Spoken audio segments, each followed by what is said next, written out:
कृष्ण गोपाल हरि, हे दीन दयाल हरि, हे कृष्ण गोपाल हरि, हे दीन दयाल हरि। तुम करता तुम ही कारण, सदा कृतपाल हरि, हे दीन दयाल हरि। ओम श्री परमात्मने नमः। या निशा सर्वभूतानां तस्यां जागृति संयमी, यस्यां जागृति भूतानां सा निशा पश्यतो मुनेः। निशा यानी रात्रि, भूतानां जीवों की, तस्याम यानी उसमें, जागृति अर्थात जागता रहता है, संयमी अर्थात आत्मसंयमी व्यक्ति। जो सब जीवों के लिए रात्रि है वह आत्मसंयमी के जागने का समय है, और जो समस्त जीवों के जागने का समय है वो आत्मनिरीक्षक मुनि के लिए रात्रि है। हे अर्जुन, संपूर्ण भूत प्राणियों के लिए, ये श्री कृष्ण कहते हैं अर्जुन को कि संपूर्ण भूत प्राणियों के लिए जो रात्रि है, उस नित्य शुद्ध बोध स्वरूप परमानंद में भगवत को प्राप्त हुआ योगी पुरुष वो जागता है, और जिस नाशवान क्षणभंगुर सांसारिक सुख में सब भूत प्राणी जागते हैं, तत्व को जानने वाले मुनि के लिए वो रात्रि है। तो आत्म विषयिनी बुद्धि, जो आत्म विषयिनी बुद्धि है वो जड़मुग्ध सर्वसाधारण जीवों के लिए रात्रि के समान है, और जो स्थित प्रज्ञ व्यक्ति है उसमें जागृत रहते हैं, और जिस विषय प्रवणा बुद्धि में साधारण जीव जागृत रहते हैं वो तत्वदर्शी मुनि के लिए वही रात्रि के समान है, अर्थात वे निर्लिप्त भाव से यथा योग्य विषय स्वीकार करते हैं। माने उनको कोई अटैचमेंट्स नहीं होते, और वो जो है, जिस तरह की चीजें हो रही हैं या जो उनके समक्ष आता है वो उसको स्वीकार करते चलते हैं। तो इसमें विषयासक्त और स्थित प्रज्ञ का जो अंतर है वो बताया गया है। साधारण विषयासक्त मनुष्य सांसारिक विषयों में सुख की आशा से इतना उलझा रहता है कि उन विषयों के अतिरिक्त और किसी बात में उसका मन नहीं लगता। ये अनुभव जो है वो सबको है कि सांसारिक विषयों से वास्तविक सुख कभी नहीं मिलता। ये सब जानते हैं कि सांसारिक जो सुख है वो क्षणभंगुर है, थोड़े देर के लिए है, परंतु फिर भी मैक्सिमम लोग, ज्यादातर जो है वो इसी की तरफ आकृष्ट होते हैं। इस प्रकार के पुरुषों को सांसारिक विषयों की बातचीत ऐसी लगती है जैसे कि दिन का प्रकाश हो गया हो, परंतु जिस स्थित प्रज्ञ पुरुष ने अपनी इंद्रियों को संयमित कर लिया है उसे परमात्मा के ध्यान से उत्पन्न होने वाले परमानंद के सामने ये विषयों की चर्चा रात के समान अंधेरी लगती है। माने उनको ये सब विषय भोग की जो चीजें हैं उसमें कोई आसक्ति नहीं होती, और कोई बोल भी रहा होता है तो उसको उसमें कोई इंटरेस्ट नहीं रहता, क्योंकि उसे तो भगवान के ध्यान से उत्पन्न आनंद में दिन के प्रकाश जैसा अनुभव होता है। परंतु विषयासक्त मनुष्य को वह रात के समान अंधेरा लगता है। इस प्रकार दोनों की दृष्टि में आकाश और पृथ्वी का भेद होता है। तो तात्पर्य यह है कि बुद्धिमान मनुष्यों की दो श्रेणियां हैं। एक श्रेणी के मनुष्य इंद्रिय तृप्त के लिए भौतिक कार्य करने में निपुण होते हैं, और दूसरी श्रेणी के मनुष्य आत्मनिरीक्षक हैं जो आत्म साक्षात्कार के अनुशीलन के लिए जागते हैं। विचारवान पुरुषों का आत्मनिरीक्षक मुनि के कार्य भौतिकता में लीन पुरुषों के लिए रात्रि के समान है। भौतिकवादी व्यक्ति ऐसा जो रात्रि में अनभिज्ञता के कारण आत्म साक्षात्कार के प्रति वो सोए रहते हैं, और निरीक्षक मुनि भौतिकवादी पुरुषों की रात्रि में जागते हैं।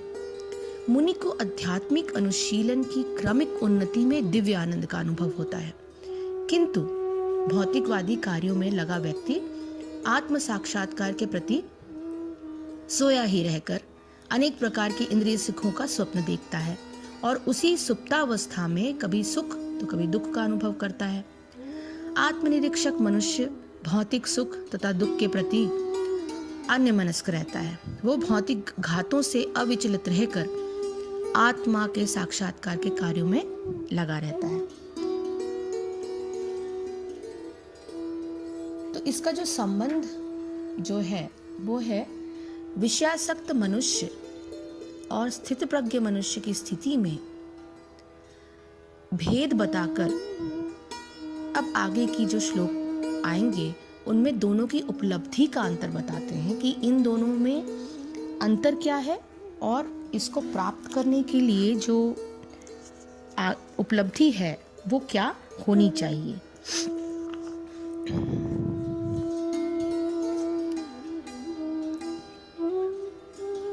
आपूर्यमाणमचल प्रतिष्ठं समुद्रमापः प्रविशन्ति यद्दतः तत्तत्कामायं प्रविशन्ति सर्वे स शान्तिमाप्नोति न कामकामी। आपूर्यमाणम अर्थात नित्य परिपूर्ण, अचल प्रतिष्ठम दृढ़तापूर्वक यानी स्थित होकर, समुद्रम समुद्र में, प्रविशन्ति यानी प्रवेश करती है। जो पुरुष समुद्र में निरंतर प्रवेश करती रहने वाली नदियों के समान इच्छाओं के निरंतर प्रवाह से विचलित नहीं होता और जो सदैव स्थिर रहता है वही शांति प्राप्त कर सकता है, वो नहीं जो ऐसी इच्छाओं को तुष्ट करने की चेष्टा करता हो।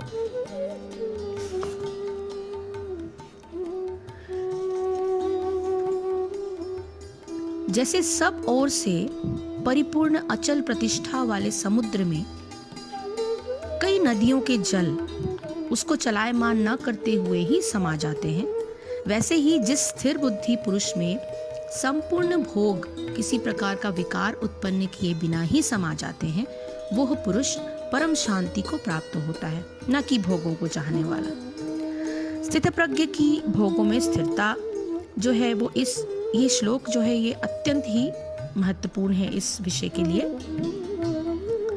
कि स्थित प्रज्ञ जो लोग हैं उसमें भोगों का विचार,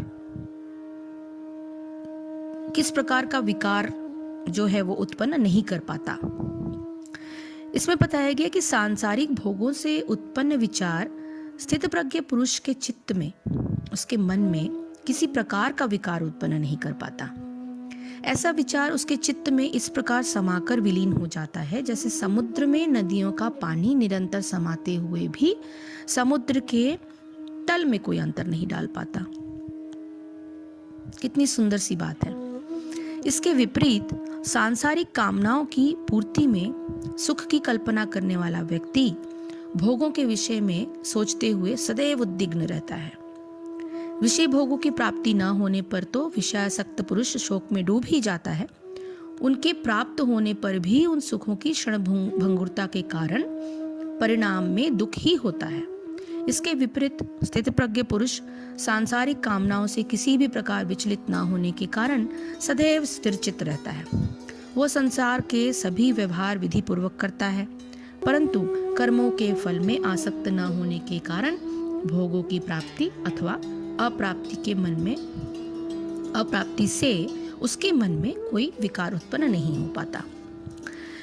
इसका तात्पर्य यह है कि यद्यपि विशाल सागर में सदैव जल रहता है, इतना जल होने के बावजूद वर्षा ऋतु में विशेषतः यह अधिकाधिक जल से और भी भरता जाता है।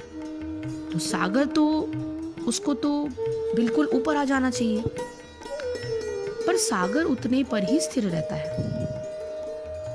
न तो वो विक्षुब्ध होता है और न तट की सीमा का उल्लंघन करता है। यही स्थिति कृष्णा भावना भावित व्यक्ति की है। जब तक मनुष्य शरीर है तब तक इंद्रिया तृप्ति करने के लिए शरीर की मांगे बनी रहेंगी, किंतु भक्त अपनी पूर्णता के कारण ऐसी इच्छाओं से विचलित नहीं होता। कृष्णा भावना भावित व्यक्ति को किसी वस्तु की आवश्यकता नहीं होती, क्योंकि भगवान उसकी सारी आवश्यकताएं पूरी करते रहते हैं। अतः वो सागर के तुल्य होता है, अपने में सदैव पूर्ण। सागर में गिरने वाली नदियों के समान इच्छाएं उसके पास आ सकती हैं, किंतु वो अपने कार्य में स्थिर रहता है और इंद्रिय तृप्ति की इच्छा से रंच भर भी विचलित नहीं होता। कृष्ण भावना भावित व्यक्ति का यही प्रमाण है। इच्छाओं के होते हुए भी वो कभी इंद्रिय तृप्ति के लिए उन्मुख नहीं होता, चूंकि वो भगवान की दिव्य प्रेम भक्ति में तुष्ट रहता है। अतः वो समुद्र की भांति स्थिर रहकर पूर्ण शांति का आनंद उठा सकता है। किंतु दूसरे लोग जो मुक्ति की सीमा तक इच्छाओं की पूर्ति करना चाहते हैं, वो भौतिक सफलताओं का क्या कहना। उन्हें कभी शांति नहीं मिल पाती। कर्मी मुमुक्ष तथा वे योगी सिद्धि के कामी हैं, ये सभी अपूर्ण इच्छाओं के कारण दुखी रहते हैं। किंतु कृष्णा भावना भावित पुरुष भगवत सेवा में सुखी रहता है और उसकी कोई इच्छा नहीं होती। वस्तुतः वो तो तथाकथित भव बंधन से मोक्ष की भी कामना नहीं करता। कृष्ण के भक्तों की कोई भौतिक इच्छा नहीं रहती, इसलिए वे पूर्ण रूप से शांत रहते हैं। हरे कृष्ण कृष्ण कृष्ण हरे हरे, हरे राम राम राम हरे हरे। जय श्री कृष्ण, जय गुरुदेव।